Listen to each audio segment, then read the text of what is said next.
시청자 여러분 안녕하세요. 헤드라인을 넘어선 시각 이서연입니다. 미국 미시간주 폰티액 법정에서는 7일째 2년 전에 발생한 고등학교 총격범 부모에 대한 재판이 공개로 진행되고 있습니다. 2021년 11월 30일 미국 미시간 옥스포드 고등학교에서 15세 되는 총격범 이튼이 총기 난사로 학생 4명이 사망하는 비극적인 사건이 발생하였습니다. 그리고 2년이 넘은 지금 그 총격범의 부모인 제니퍼와 제임스 크럼블리는 모두 총격 사건과 관련해 4건의 비자발적 살인 혐의로 기소됐습니다. 이는 미국 역사상 전례 없는 재판이고 그들은 자녀의 범죄로 기소된 최초의 부모입니다. 총격범의 어머니인 제니퍼 크럼블리에 대한 재판은 1월 25일 시작됐고 그의 아버지 제임스 크럼블리에 대한 재판은 3월에 시작될 예정입니다. 제니퍼의 형사재판은 검찰이 옥스퍼드 고등학교 총격범의 어머니가 아들의 정신적 위기와 그가 치명적인 난동을 벌이기 몇 달 전부터 도움을 청하는 것을 거의 무시했다는 사실을 물어 소송을 제기한 것입니다. 마크 검사는 12명으로 구성된 배심원들에게 제니퍼 크럼블리는 그날 방아쇠를 당기지 않았지만 그 죽음에 대한 책임은 그녀에게 있다고 말했습니다. 검찰은 그녀는 이튼의 정신적 위기가 악화되고 있음을 알고 있음에도 불구하고 그의 사회적 고립이 점점 심해지고 있음을 알고 있음에도 불구하고 15세 어린아이가 총기 상점에 혼자 들어가 총을 사갖고 나가는 것이 불법이라는 사실에도 불구하고 이 총은 이튼이 선물로 받은 것입니다. 라고 말했습니다. 검찰은 제니퍼와 제임스가 학교 총격 사건이 발생하기 전에 심각한 정신건강 위기 증상을 보이는 아들에게 총을 사주었고 학교 관계자에게 총기에 대해 알리지 않은 혐의로 중과실 혐의를 물어 기소했습니다. 검찰에 의하면 이튼은 자신이 위험에 처해 있다는 것을 알고 있는 것 같았습니다. 2021년 3월부터 환각을 경험하기 시작했고 이튼은 어머니에게 집에서 목소리가 들리고 유령이 보인다는 문자를 보냈습니다. 그리고 2021년 4월에는 자신의 정신 상태가 얼마나 나빠졌는지 친구에게 문자 메시지를 보내 스스로 911에 신고하는 것을 고려하고 있지만 부모가 화를 낼까봐 두려웠다고 말했습니다. 그는 친구한테 부모에게 의사한테 데려가 달라고 부탁했지만 그의 엄마는 웃었고 그의 아버지는 그에게 스스로 해결하라고 말했다고 했습니다. 아들이 집에 혼자 있는 동안 이상한 것을 듣고 보았다는 아들의 메시지에 대해 검찰이 묻자 제니퍼는 이튼은 단지 우리와 장난하고 있었을 뿐이에요 라고 말했습니다. 제니퍼는 자신의 집이 1920년대에 지어졌기 때문에 아들이 2015년부터 집에 유령이 나온다고 생각했다고 증언했습니다. 총격 사건이 발생하기 하루 전 교사는 이튼이 휴대폰에서 총알을 검색하는 것을 보고 학교 관계자에게 보고했고 학교는 제니퍼에게 연락했습니다. 총격 사건 당일 아침 한 교사는 이튼이 휴대폰으로 총격 사건 영상을 보고 있는 것을 보고 지도 상담사에게 연락했습니다. 이튼은 생각이 멈추지 않아요. 도와주세요. 사방에 피가 흘렀다. 세상은 죽었다. 라고 적었습니다.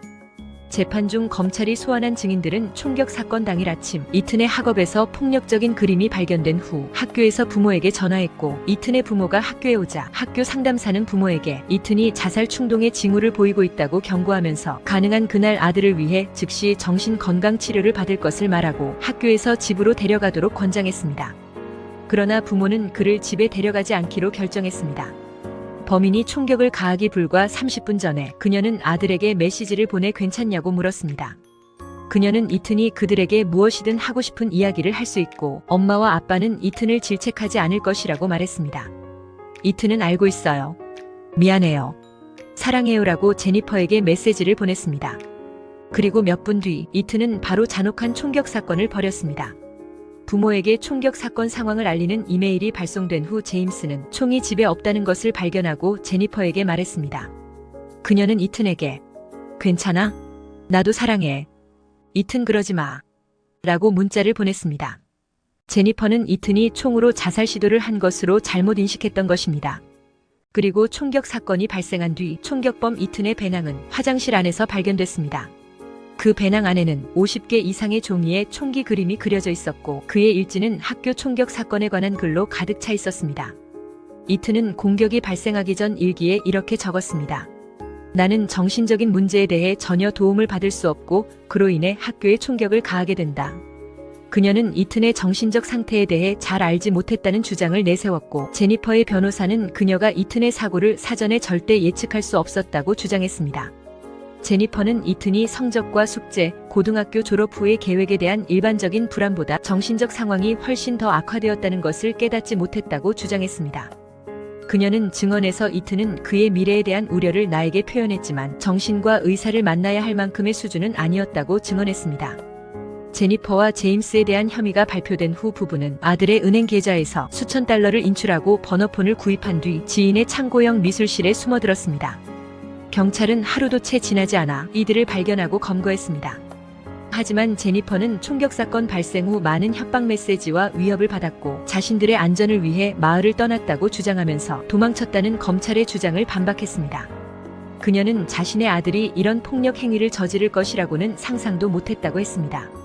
제니퍼는 내가 가장 견디기 힘든 것은 내 아이가 다른 사람에게 해를 끼치고 사람을 죽였다는 것입니다. 라고 말했습니다. 제니퍼는 그가 대신 우리를 죽였으면 좋았을 텐데 라고 말하기도 하였습니다. 7일간의 증언 끝에 제니퍼 크럼블리 재판에서 검찰과 변호인의 주장이 끝났습니다. 하지만 사건은 아직 배심원단의 손에 넘어오지 않았습니다. 셰릴 매튜스 판사는 배심원단에 2월 5일 월요일 오전 9시에 법원으로 돌아와 판사의 최종 지시사항을 읽어보라고 지시했습니다. 대체 배심원을 포함한 17명의 배심원단이 일주일 전에 선정되었습니다. 금요일에 판사는 17명 배심원단이 모두 법정으로 돌아올 것이며 궁극적으로 크럼블리의 판결을 결정할 배심원단에 함께하지 못하는 5명이 누구인지 알아보기 위해 제비를 뽑을 것이라고 말했습니다. 하지만 그 5명은 별도의 배심원실에 대기하면서 사건을 심의할 준비가 되어 있어야 합니다. 자녀의 범죄로 기소된 부모로 선례를 연 이번 재판은 현재 초미의 관심을 모으고 있습니다.